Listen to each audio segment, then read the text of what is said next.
Good morning and welcome to today's course on how we are going to improve school climate in Prince William County schools. Today, I am Yolanda Collins-Butler, and I will be facilitating the session today.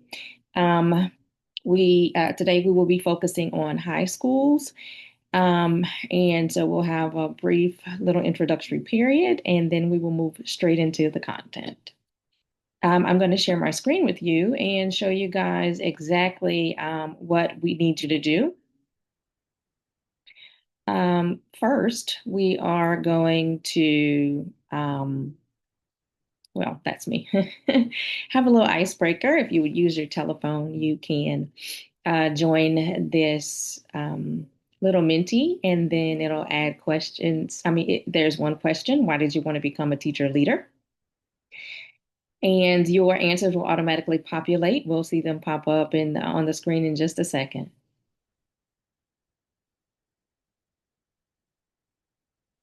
Now, why are we here? So we are here because we are trying, or we are working to improve the school climate in Prince William County schools. School climate is very important, and it relates to the quality and character of school life. Um, right now, it is a big push for the superintendent. So it is important for us all to push forth this model. So the three main tenets of school climate, positive school climate, will be engagement, which is strong relationships, safety, where school students and staff feel safe on their campuses, and the environment, which means the appropriate facilities are managed and nice and neat, and above all, clean. All right. So, what is the superintendent looking for? Her recent introduction to the board, she spoke about how Prince William County will provide a learning environment that fosters inclusivity, connectedness, and encourages social and emotional wellness for all. Prince William County students and staff will feel supported and have a strong sense of belonging. And in addition to that, the Prince William County schools facilities, will be welcoming, safe, and sustainable.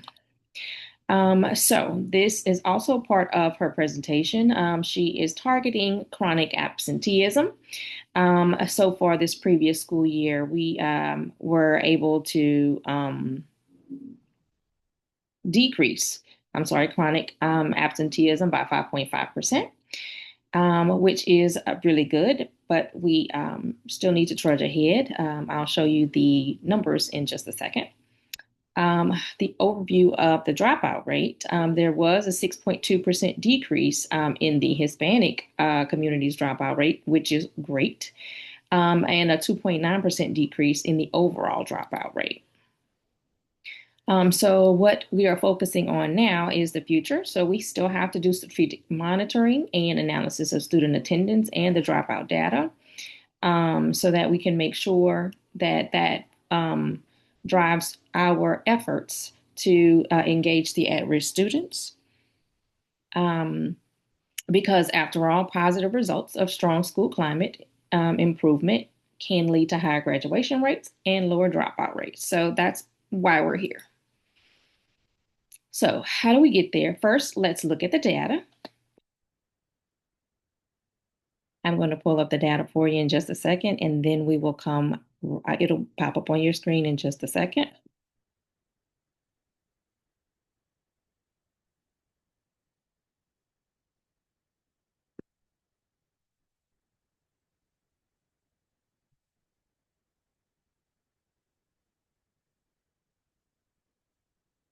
All right, the first thing we're going to look at is the statistics for our county's dropout rates, as well as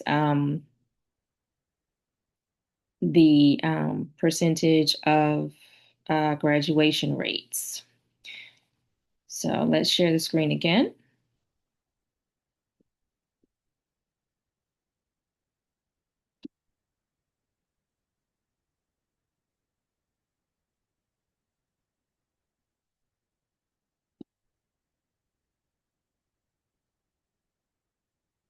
right, so here you'll see that we have the dropout, the graduation rates of apologies, and the dropout rates for each high school in Prince William County. You can see here this all of this data was pulled from the Virginia Department of Education.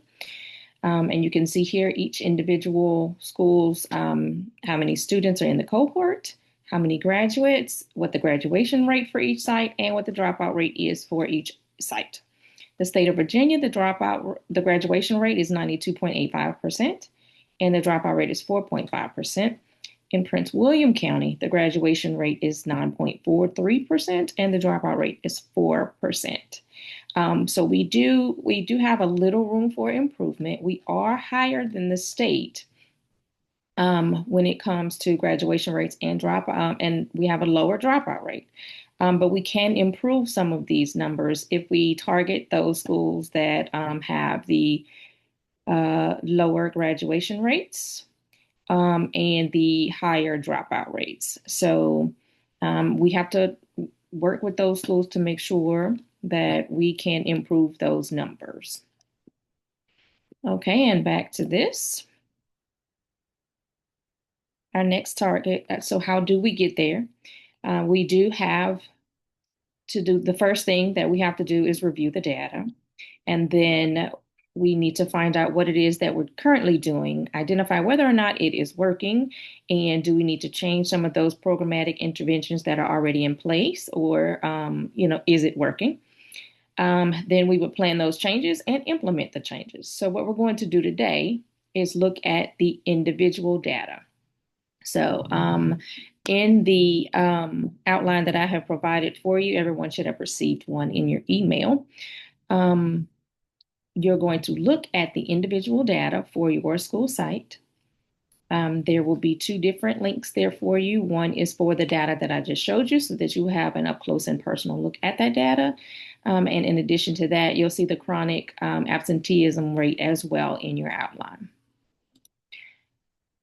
All right, so with that data, we're going to create some SMART goals that will improve this data by 5%, hopefully by the end of the 25-26 school year. We've all done SMART goals before, so we know what they are. They are specific, measurable, achievable, realistic, and time-bound. Now, remembering that we are the ones that are supervising this from a district standpoint, and we won't be technically boots on the ground. So our question to you would be, what are you looking for when you observe, and how does this reflect the data that's been collected so far, or the data that will be collected?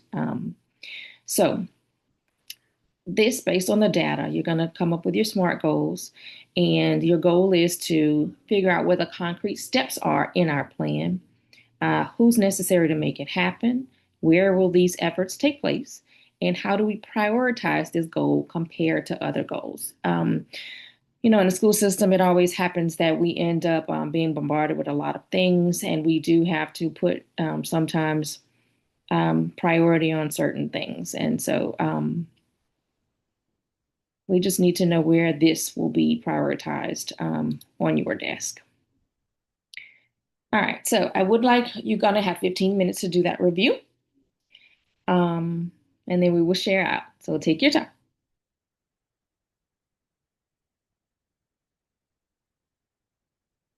All right, thank you guys for sharing. Please remember that your monthly check-ins will be conducted. So we're going to meet again in 2 months, just to go over how you began to implement whatever plan that you guys came up with today. And after that initial meeting, we will meet once a month to review our current data, because I'm a stickler for data. Data drives the decisions. And so we will review our current data, and then we will go ahead and see how good or bad it is going. Sometimes it is going pretty bad. And if your site is doing a little better than another, then maybe we will work to team you guys up so that you can see what's working in certain places and what's working and not. But at the end of the day, we want everybody to have a positive mind frame about this, because it is about positive safe and supportive schools in Prince William County. So my next slide is my contact information. And if you need anything, of course, you can feel free to reach out to me. You can email me, you can call me, send a bat signal, whatever you need. I have no problem with coming out to the schools to assist you too, if that is what you require. And I hope you have a great day.